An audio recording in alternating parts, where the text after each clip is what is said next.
No, I think that take on the two Hegels is very well on the positive and well.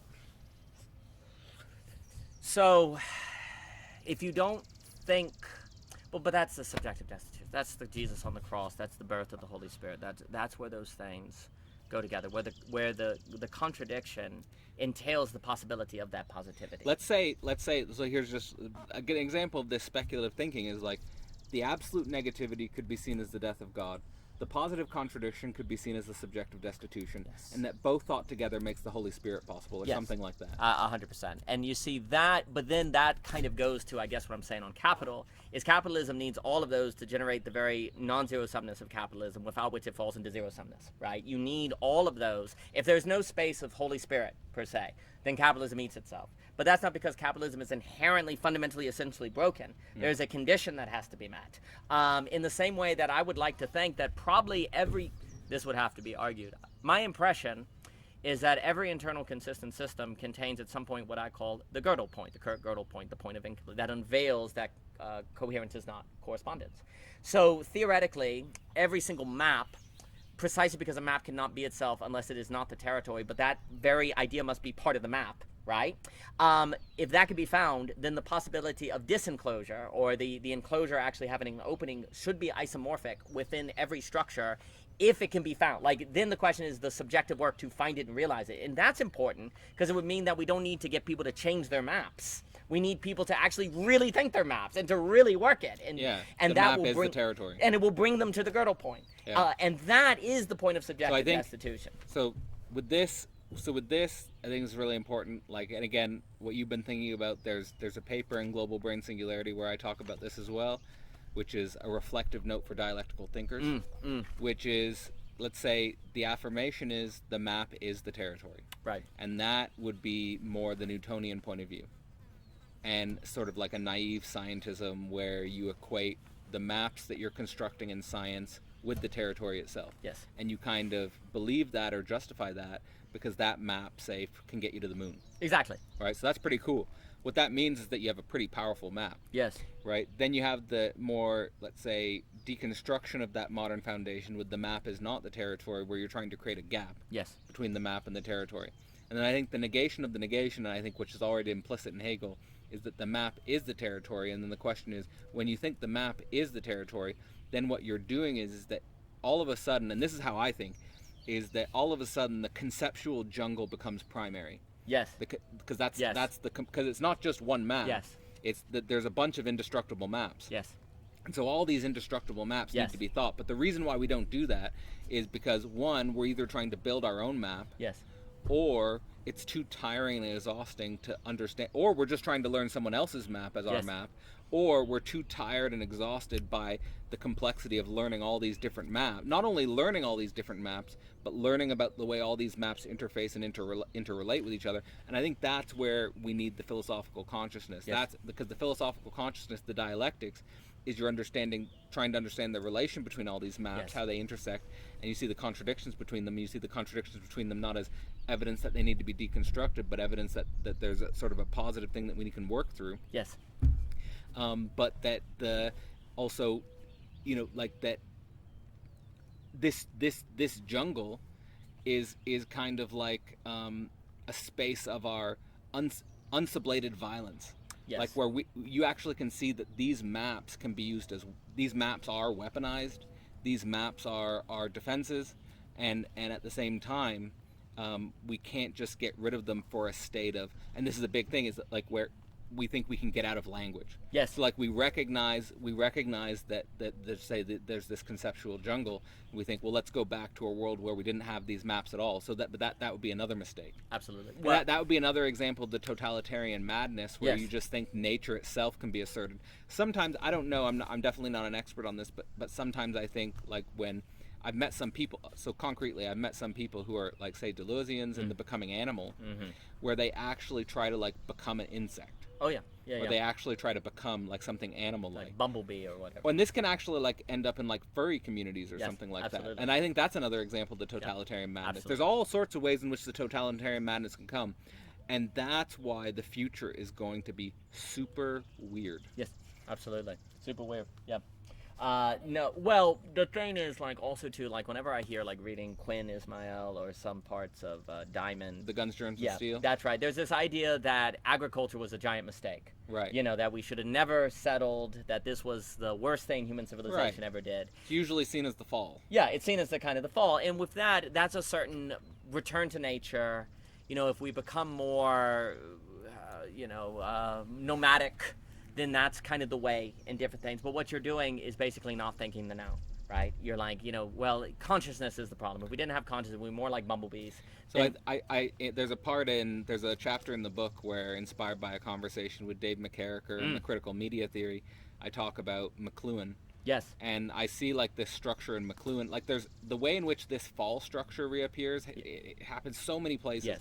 But like this fall from the primitive communitarianism, and then there's a way in which McLuhan, with the media technologies, starts to think about the global village as like a return to that, but on a higher level. Yes. Which also appears in Marx. Yes. Where like you get this idea of returning to the primitive communism, but on a higher level with the world communism. Yes. So like in McLuhan, this happens with the global village. Yeah.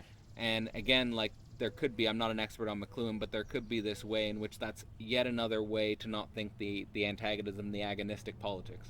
No, well, that's where, for me, McLuhan has to be thought with, like, Berillio, Speed. It has to be thought with Baudrillard. Like, McLuhan, also, too, I'm always very interested.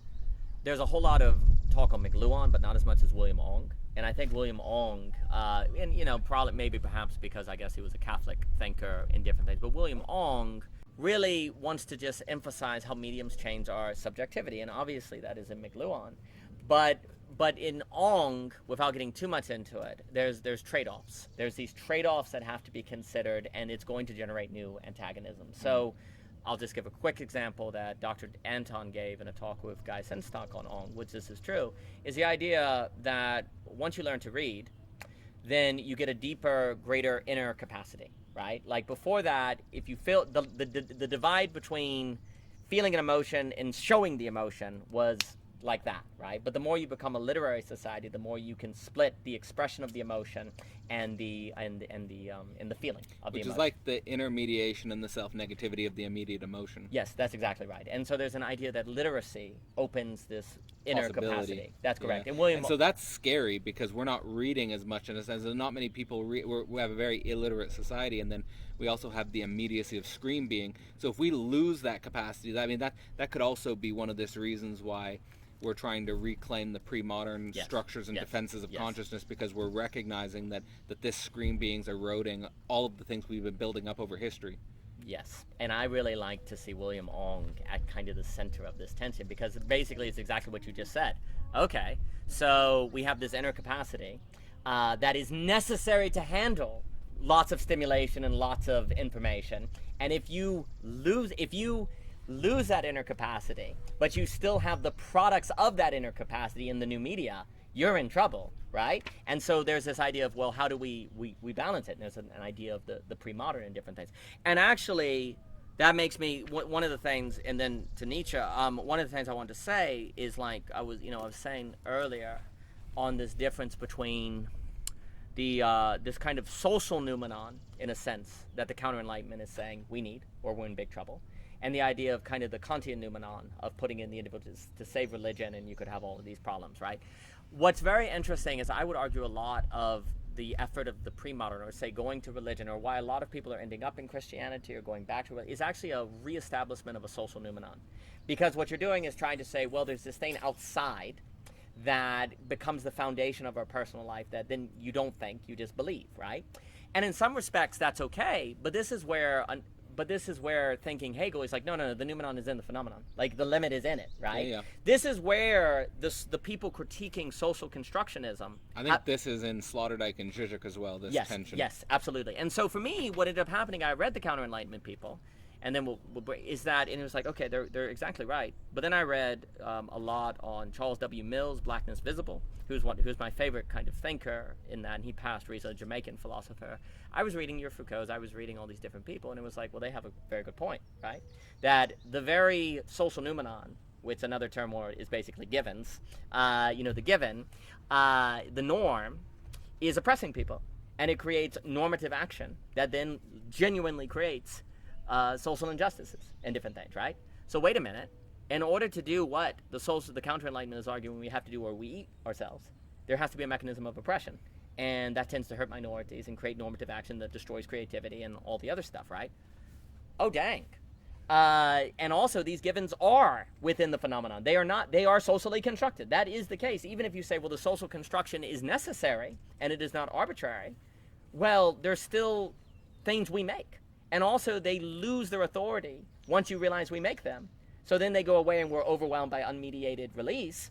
But then if you bring it back, you have huge trouble. But everyone is basically everyone is bringing back social noumenon, right? Mm-hmm. And the problem is, although those very same people very often will not like Kant.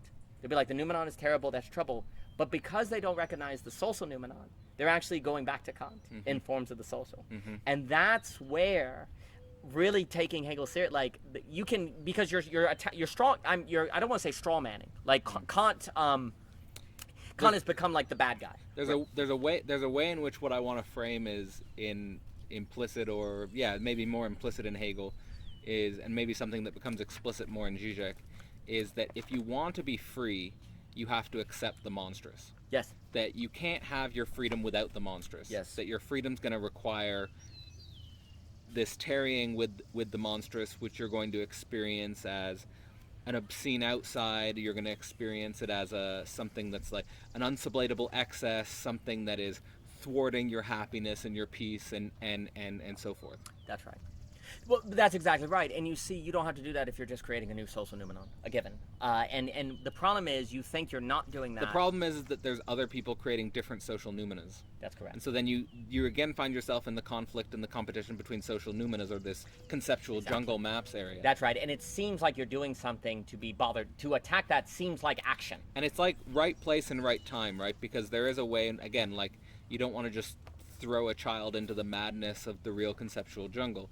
You want to sort of enculturate and educate the child into the capacity to deal with that. Yes. And right? so So there's a weird way in which both are necessary. That's exactly right. And so, for me, by overly paying attention to the individual Kantian noumenon per se, and then people, especially like people talking, new metaphysics, emergentism, Whitehead, all of these different things, which of course these thinkers are geniuses, but the critique of noumenal thinking in Kant to open up new metaphysics, that very effort may be concealing the reestablishment of social noumenons that are actually the theopolitical question, right? Yeah. So you have to keep your eye on the ball, per se. Now, look, if talking about the problems with the Kantian noumenon leads to concerns of the social noumenon, that's fine. But that's what Hegel does.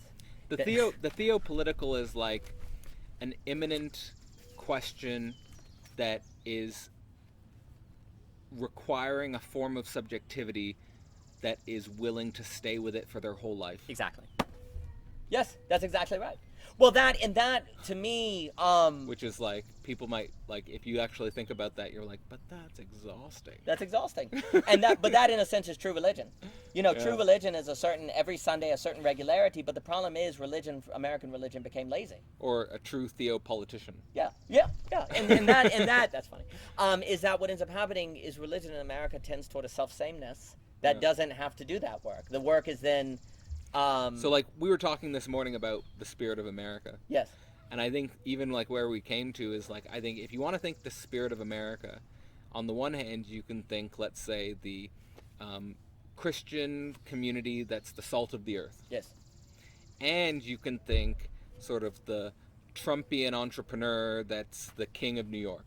Right. And both are true. Yes. Right? And but if you don't think them together, then the salt of the earth can get manipulated by the king of New York. Yes, that's what happens. Or the king of New York can be dethroned by the populist salt of the earth. Yes. Right? So, but if you think them together, there is something higher order that doesn't yet exist. Right? But in the American political context, I would argue that the Trump-Sanders phenomenon as a unity is pointing towards that something different. Not Absolutely. Trump or Sanders in themselves, but Trump and Sanders together producing something new that the current political system and the left and right coordinates of the quote-unquote establishment aren't capable of manifesting or realizing.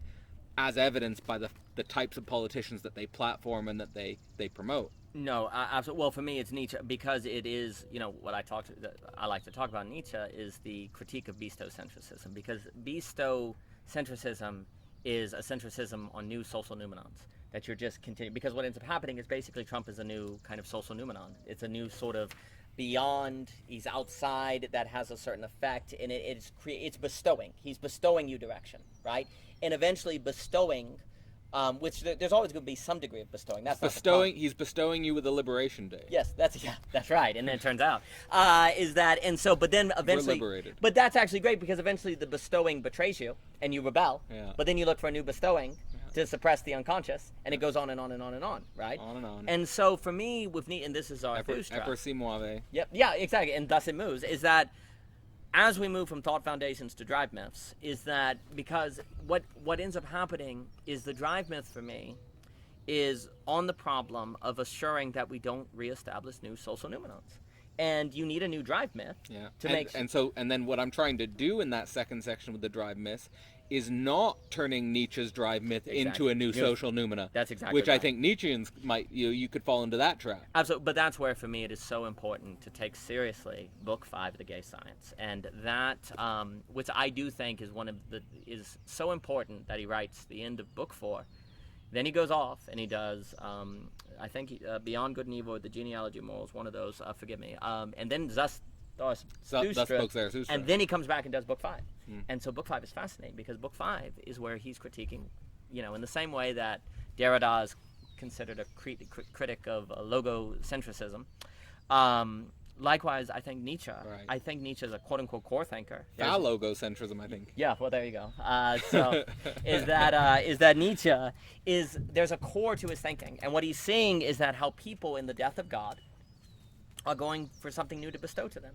Like, they're still getting bestowed their social noumenon from God. But then in Book 5, they're getting it from science. They're getting it from nationalism. They're getting it from their job. They're getting it from meaning. And he goes through in Book 5 and shows that there are still all of these are sources of a new social noumenon. I want to say in regards to because I think this is so central to the Peterson phenomena. Yes. So you have maps of meaning.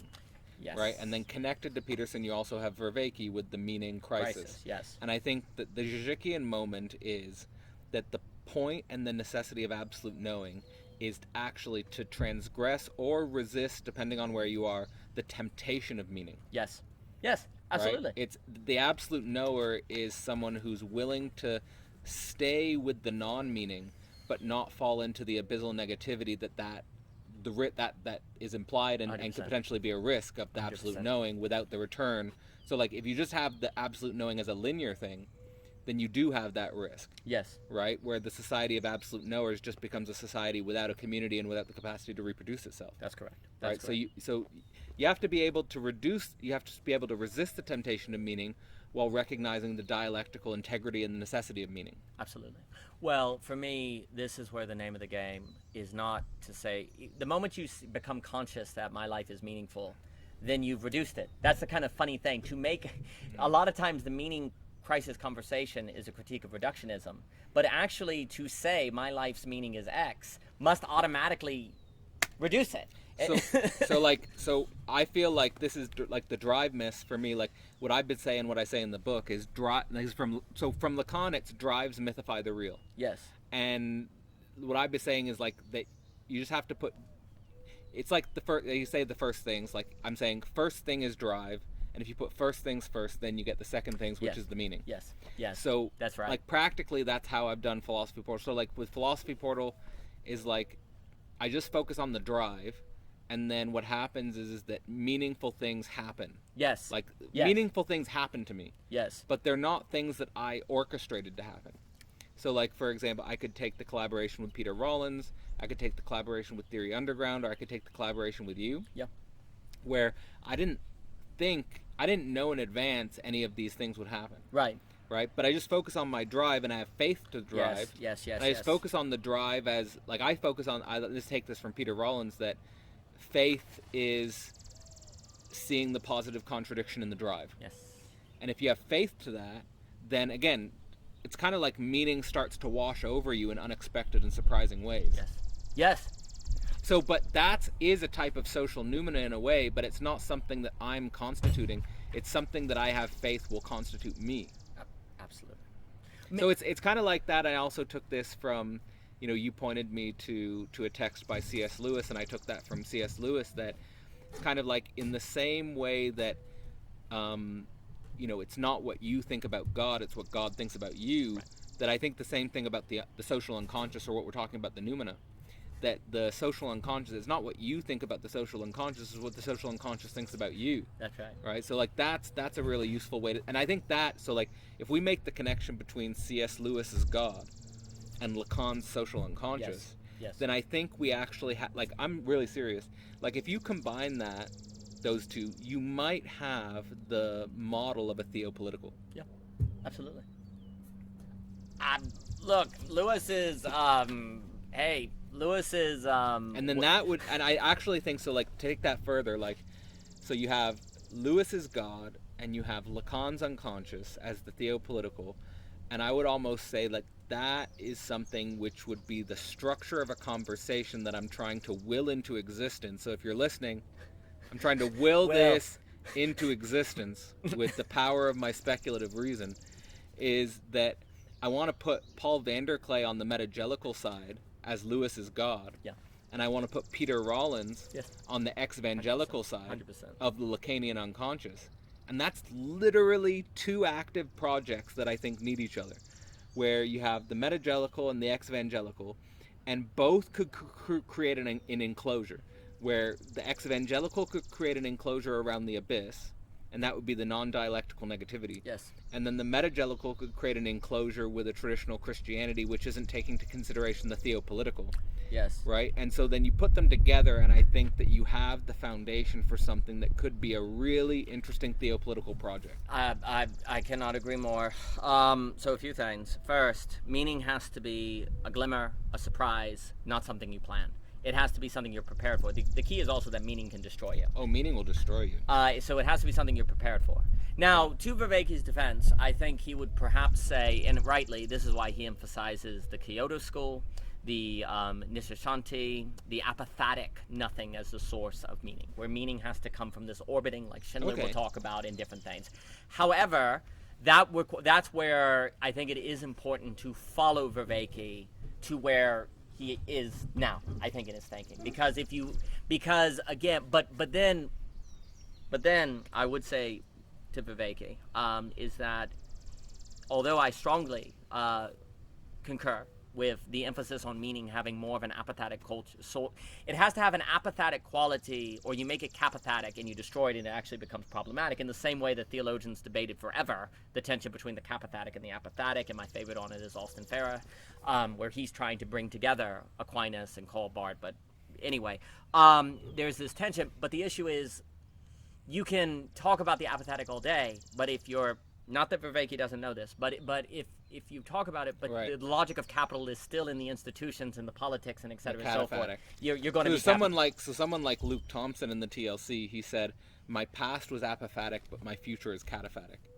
And I think that's interesting for someone who's gone the orthodox way. It's instructive, like we think about, like, but also like on the meta tension between, let's say, Vervaeke and Pajot. Yes. Where like Vervaeke's probably going more the apophatic, and then Pajot's maybe more the cataphatic with the orthodox symbolism and stuff like that.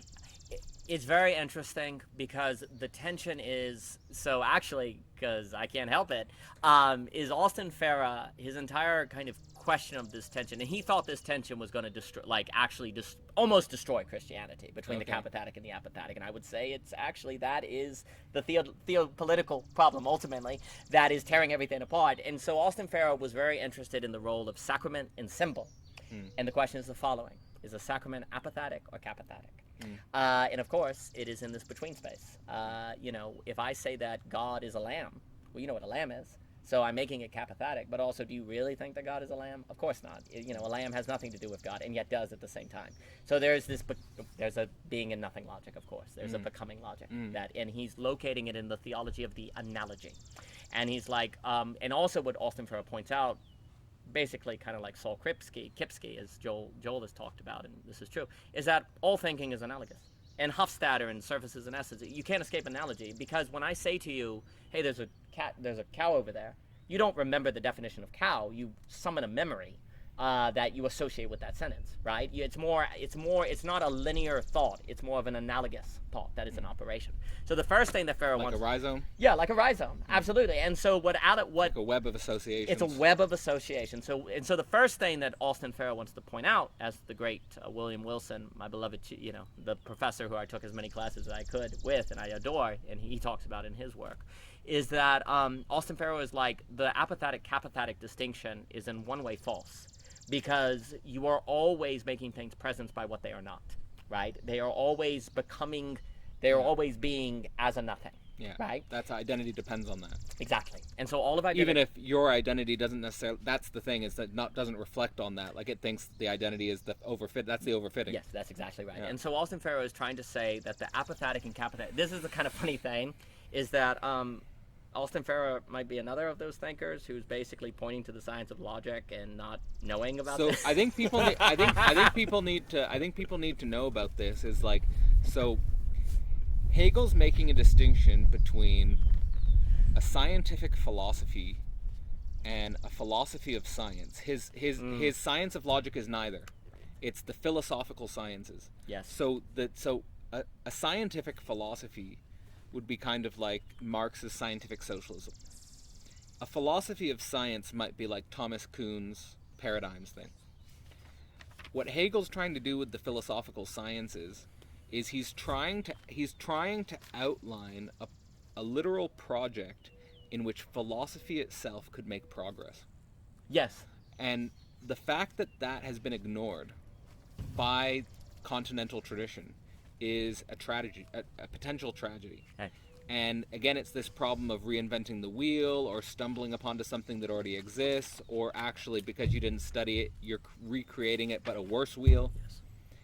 So in many ways, like, the Philosophy Portal project is kind of saying that the philosophical sciences is an established project that if we pick it up and we take up the challenge that it implies, it's not that we're just reducing or just imitating or repeating in a non-creative way. It's that if we pick up that challenge, by definition, something new could happen, just by virtue of the fact that we're picking up that project in the time we find ourselves. Yes. Oh, hey, Cadell, had it not been for you, I would have been one of those people that ignored Hegel. So thank you, sir, because because you don't know what you don't know, right? And and so I'm in your debt. But this is what has occurred, is because, and then what ends up happening is the time taken to reinvent the wheel takes away the time and energy needed to think the now. Yeah. So it is not a inconsequential mistake. And there is a way in which, like, there's a truth to what, let's say, like, because I grew up in a time where scientific materialism was basically saying that we don't need philosophy anymore. Right? Like, and I'm thinking about not just people like Richard Dawkins, but people like Stephen Hawking. Yes. Like, very big names in the physicses and the biologies and even psychology, saying we don't need philosophy anymore. And in a way, this is a result of philosophy not taking up the philosophical sciences project. Correct. Because in not picking it up, they make themselves irrelevant, because what they do Yes. find themselves in is spinning in circles or Yes. creating bad wheels. Yes.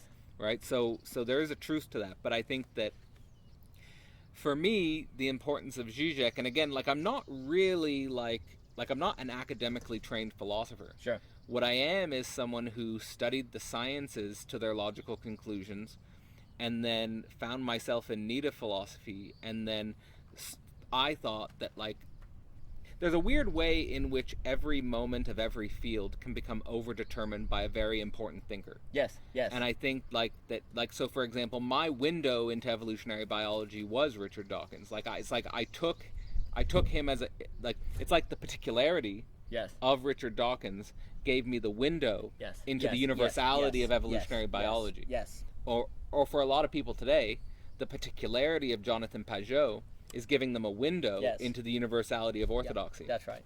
Right? And so for me, all it is like the particularity of Zizek as someone who I think gives us this, what would the philosophical sciences look like if you just carried through to their conclusion in the 21st century, Yes. is like, that particularity gave me a window unto philosophy. Yes. So that's kind of so it's not that like I learned philosophy in like a undergraduate program. It's that I came to the necessity of philosophy. I needed philosophy, not because of a degree, but because I needed to think certain things that I couldn't think without philosophy. Right, exactly. And Zizek was a particularity that opened me up. And I want to say that, like, for me, it's kind of, and this is a method that I've used independent of philosophy with the examples I was giving of Dawkins as a window into evolutionary biology, Yeah. is that I really think it's important that we reflect on the need for a living thinker Yes. in order to open us onto a historical field. Yes. And that we do ourselves a disservice if we just are interested in a historical field, but we ignore the living window Yes. that gave us that historical field. Yes. And the challenge there for us emotionally and sort of psychologically is that it's and we should be very skeptical of ourselves with this. And I think and even like take this as a kind of red flag if you're thinking about like thinkers that you take seriously online, is that it's easiest to think with a dead person. Yes. Because they're dead. They have nothing to respond to. They're sort of they're just in the past. It's more difficult to think with someone who's alive, and it's most difficult to think with someone who's alive and you have a living relationship with them. Yeah. Right? So like for me, like I mean that actually, because I can give that example of like I really had a difficult relationship with my PhD supervisor, but in what I learned from that relationship is I learned the importance of this. Yes. And so from that failure, I learned how to cultivate a real relationship with Zizek. Yeah. And I've learned how to cultivate a real relationship with Peter Rollins. Yes. For example, like these are windows into universes that you can go deeper with if you're actually capable of handling the self-relating negativity, Yes. of actually thinking with and in another living thinker's project that you admire, that in some sense you're in debt to. Yeah. Yeah. Right? Well, what you're saying about knowing a living thinker, that to me is what the social coordination mechanism is so much about in using the internet correctly. Is like actually coordinating to make yourself be in relationships with living thinkers. That's why it's so hard, and perhaps it could be argued that... In the TLC, they call this coming out of lurkerdom. Very nice. Yeah, well, there you go. And you see, for me, because it is so incredibly difficult to have a relationship with a living thinker, then the probability of finding one that you could do it without being destroyed, one-off, like at a university, is very low. But with the internet and the social coordination mechanism, you say, well, that didn't work, let me try another. That didn't work, and you can't try. And it's just like market forces. Like the key to the market, when it's at its best, is a testing center. Like you test products. Let me try this lab. It doesn't work, let me do this next one, right? There's nothing wrong with experiment and testing, precisely because we don't know what is best until we try, right? You take a guess, you try, and you need to have the ability to mobily work until you can find what is fitting, and then you can learn different skills, and you get a chance to learn the skills of being with a living thinker, right? Because that is not obvious how to do it, right? Well, that is what, for me, social coordination, this mechanism allows. That is the most difficult thing, but it is the necessary thing for the theopolitical. So I said this before, is that I studied Bostrom's superintelligence. Then he released a new book called Deep Utopia. Yeah. Where he's trying to think about like more the positive, like, and he gets stereotyped in superintelligence as a apocalyptic thinker, or a negative thinker. And then in Deep Utopia is trying to explore the positive side. But he does say in an interview with Alex O'Connor that he doesn't, even in a Deep Utopia with AGI handling everything, it wouldn't solve the coordination problem. Correct. That coordination stays a problem. And even my PhD supervisor, a great cybernetician, I think a world-class cybernetician, he himself is just wrestling with the coordination problem in many ways. Yes. And so this issue is really fundamental. And so just connecting this to our networks is that we've got the idea of this dead internet theory where increasingly the algorithms and the AGI, so there's also the technological singularity and the global brain singularity, is that you've got the AGI and the algorithms which are in some sense hollowing out the internet. Yes. And one of the reasons why I pay attention to the Paul Vanderklay stuff and the TLC is because I think they're wrestling with the dead internet theory Yes, as well. Like, I think and they're so. trying to create these. They're recognizing that that's why they think that these YouTube channels are like the life rafts. Yes. Because they're saying like The fire ants and all the that. fire ants. Because they're saying like we're like the internet's dead. Yeah. Like, and all we've got is this dead thing where we're trying to construct Yes, some yes, life rafts yes. to the real world. Yes. Right. So that's what we're trying to do. And then the problem is the coordination, and then the coordination and the enclosure. And then you can have the enclosure and the nothing, or you can have the enclosure and a certain social noumena. Yes. Right. And then we're trying to deal with all of that. And like that's what philosophy is for. Yes. 100%. So that's why the philosophy is necessary. Well, and 100%, and philosophy, if our situation is bubble wrap, you can't address bubble wrap without philosophy, and but then it's coordinating the bubble wrap, because if you don't have coordination, then you may have a bubble wrap, but practically it's bubbles because there's no coordination of them, or they're going to pop each other, right? So if you're dealing with bubble wrap, you have to be careful not to pop them. Right, so that's a coordination issue, and if you don't have any coordination, then it's practically just bubbles, right? So there has to be coordination to have it be actual bubble wrap, which is the condition of, voicecraft, rhetoric, non-zero sumness, etc., so forth. But we've never been able. But the coordination problem in this context is the theopolitical, and ergo the problem of how to keep the bubble wrap from popping. Yeah. You know, how to do that, right? Yeah. And that's The fragile absolute. the fragile absolute. That's exactly right. And the death of the internet then is a kind of forcing function to force the consideration of it. So a few things also is that when this idea of meaning, glimmers, etc., so forth. To me, that's why I get into things like self-forgetfulness. Meaning has to be a product of a certain self-forgetfulness. You can't think about meaning. It has to be just something surprises you when you come upon it, right? But then that means meaning requires skillfulness to handle. Well, the weird thing, and this comes up in your thought, I think, is like the relationship between the self-defense and the self-forgetfulness. Yes. So like the self-defense is the enclosure. Yes. And necessary. Yes. Right. Like it's just That's total. it. Like we're just trying to avoid that. Like to me, and this is in systems and subjects, I try to think the dialectic of openness and closeness. Yes. Like we can you can and to some degree in the progressive thinking, like you can start to deify the openness. Yes. Right. Like and you say, well, like ontologically things are like objectively open. Yes. Things are objectively incomplete. Yes. And so then the traditional closures are like myopic and self-limiting. Yes. But so like you need the self. It's a dialectics of self-defense and self-forgetfulness. Yes. So like the self-defense is like let's say the self-defense is the phenomenological journey at different levels. Yes. And then the self-forgetfulness is the absolute knowing. Yes. And then you have to have, but then you could get lost in the self-forgetfulness in a way that you don't want to come back to the world of self-defense. Exactly. That's exactly right. Right. So somehow it's the relationship, and that's very, very hard to do because it's hard to detect sometimes whether you're in a situation where you need to be self-forgetful, or if you're in a situation where you need to be self-defensive. 100%. And that for us is that problem is what we'll talk about as the problem between fear and wisdom. How do you tell when it's wisdom? How do you tell when it's fear? Right? And that is like an uber question, because that is really hard. But to what you said, exactly right. Because self-defense creates an enclosure. You're enclosed, right? Yeah. But you don't use it. You don't close unless you have to defend yourself. Right. Right? And then self-forgetfulness means your openness is where you don't think about the openness.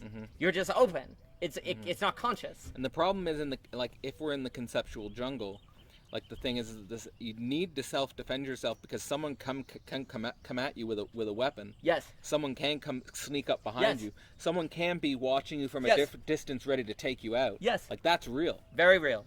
And if you don't have self-forgetfulness, you're going to be taken. But if you don't have self-defense, you're going to be taken. And the key is you have. If you don't have self-forgetfulness, then you're going to be the one imposing Exactly. and all this stuff. That's exactly right. So you have to self-defend yourself. You basically only want to be self-conscious in self-defense, and then immediately go back into self-forgetfulness. It's another example where this dialectical thinking is so important to understand, because you start stumbling upon all of these one-sidedness in your own self-discovery of Exactly. your own conceptual map. That's it. Right? Like where like just give an example, like in one podcast you can be emphasizing the self-defense, in another podcast you could be emphasizing the self-forgetfulness. Yes. But then if you're a dialectical thinker, you can be, oh wait, there's a dialectical relationship here. Exactly. Well, actually, it's so funny you mention that, because one of the problems that I constantly find is language itself is not dialectical, and time does not allow you to talk about everything at once. And it's so bad, it's so hard. Language as space versus language as time. Exactly. And so, like, for example, I'm often discussing the problem of autonomous rationality, which creates the impression of rationality is bad, but really it's to point to the dialectical, but then you have to get there, and most people just hear the term, and... We're always trying to save rationality. Yeah, Like, yeah. we don't want to be... Like 100%. That's like the whole this point. whole conversation. This whole conversation is made possible by rationality. 100%. But this whole conversation is also made so it's there. It's nested, right? Like say consciousness, self-consciousness, reason, spirit, religion, absolute knowing. In many ways, this conversation is made possible by the entire series. Yes, exactly. Right. It's just understanding the right place and the right the context and the nesting of all of these relations, which is incredibly difficult. It's a gestalt, and the issue is it's scope. You're just zooming in of the same structure. You're looking at things, zooming in, zooming out, and very often what creates the impression of exclusivity is actually a scope movement, a movement of the lens that you're talking about in order to see the whole, because you only see the whole by going in and out, in and out, in and out. And you see, honestly, I sometimes think the language between parts and wholes, reductionism and emergentism, sometimes I wonder if a language of scope might be useful, a language of lens, because otherwise, because that is what you're doing. You're moving the lens around, and if you're not careful, then, because the reason I also like the language of scope is because scope entails subject. It entails the movement of the subject. Somehow scope and scale. Yeah, that's exactly right. Also, because there's a friend that a good friend I made in my doctorate. His name's Clement Vidal, and yes, he's. I think you met him, or he was in the portal. Yes, he was. Yeah, and he was at a Theory talk, Underground event, yes, and we've done talks on the New Sphere and stuff like that. Yes. But like, he's really interested in. He thinks there's this French physicist, and he is a guy named Notal, and he's like, and I've looked him up. Like, he's a very well cited and respected physicist for the last few decades, but he's kind of like in actually a sort of French milieu. So many people in the English world don't know about him, but he's well cited in the French world, which I mean happened in philosophy, right? Where you have these French theorists and stuff like that.